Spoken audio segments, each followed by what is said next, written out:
मतदारसंघामध्ये पोलीस प्रशासन एकदम बंदोबस्तासाठी सज्ज झालेलं आहे।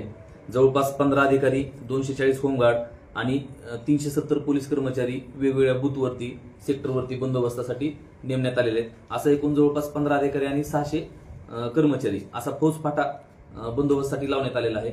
ITBPची एक कंपनी, त्यांच्यामध्ये जवळपास 90 जवान समाविष्ट आहेत। ती कंपनी सुद्धा वेगवेगळ्या ठिकाणी डिप्लॉय केलेली आहे। पूर्ण मतदारसंघामध्ये एकूण 13 सेक्टर करण्यात आलेले आहेत। त्या सेक्टरमध्ये पोलीस अधिकारी आणि स्टाफ हा सतत पेट्रोलिंग करून भयमुक्त वातावरणात सदरची निवडणूक पार पाडण्यासाठी प्रयत्नशील असणार आहे। सर्वांनी भयमुक्त वातावरणात मतदान करावे आणि पोलीस प्रशासनास सहकार्य करावे। धन्यवाद। प्रश्न असा होता की आतापर्यंतचे 2+1 चे गुन्हेगार आहेत, त्यांच्याबद्दल काय प्रस्ताव पाठवलाय का वर किंवा त्यातले किती? विधानसभा निवडणुका भयमुक्त वातावरणात होण्यासाठी आम्ही जवळपास वरिष्ठांच्या मार्गदर्शनाखाली 1.5 ते 2 महिन्यापासून तयारी करत होतो। त्यामध्ये 2 गुन्हे किंवा त्यापेक्षा जास्त गुन्हे असणाऱ्यांवरती प्रभावी प्रतिबंधक कारवाई केलेली आहे। तडीपारीचे प्रस्ताव पाठवलेले आहेत। बरेच जण तडीपार सुद्धा झालेले आहेत, त्यांना तडीपार केलेला आहे आपण।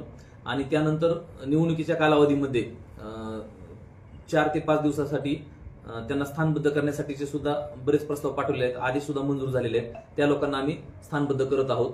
कुठलाही अनुचित प्रकार होणार नाही याची खबरदारी पूर्णतः घेतलेली आहे। सोशल मीडियावरती सुद्धा वाच ठेवण्यासाठी प्रत्येक पोलीस स्टेशन अंतर्गत, मतदारसंघांतर्गत पोलीस प्रशासनातर्फे सोशल मीडिया वॉचर नेमले होते।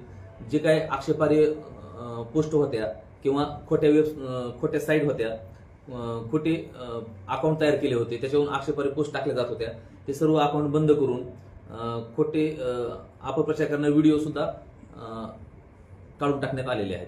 साहेब, विधानसभेच्या पार्श्वभूमीवर युवकांना काही जे दारूचं प्रमाण आहे बार्शी शहर आणि तालुक्यामध्ये, तर त्याच्यामुळे युवकांवरती थोडासा विपरीत परिणाम होतो आणि काही घटना घडण्याची शक्यता असते, तर त्याबद्दल आपण काही ऍक्शन घेतलेली आहे का? निवडणुकीच्या कालावधीमध्ये ड्राय डे आहे, त्यावेळेस अवैध दारू विक्री होऊ नये यासाठी आम्ही पूर्णतः उपाययोजना केलेल्या आहेत। जवळपास 55 ते 60 गुन्हे आम्ही दाखल केलेले आहेत। 2 दिवसामध्ये इलेक्शनच्या कालावधीमध्ये मतदानाच्या दिवशी आणि आदल्या दिवशी विशेष पथक नेमून अवैध दारू विक्री करणाऱ्यांवर आम्ही कारवाई करणार आहोत। त्यामुळे सदरचा प्रकार रोखण्यासाठी सर्वतोपरी प्रयत्न करणार आहोत। रात्री 10:30 पर्यंत पोलीस स्टेशनच्या शेजारीलाच वाईन शॉप सुरू होता, त्या संदर्भात काय?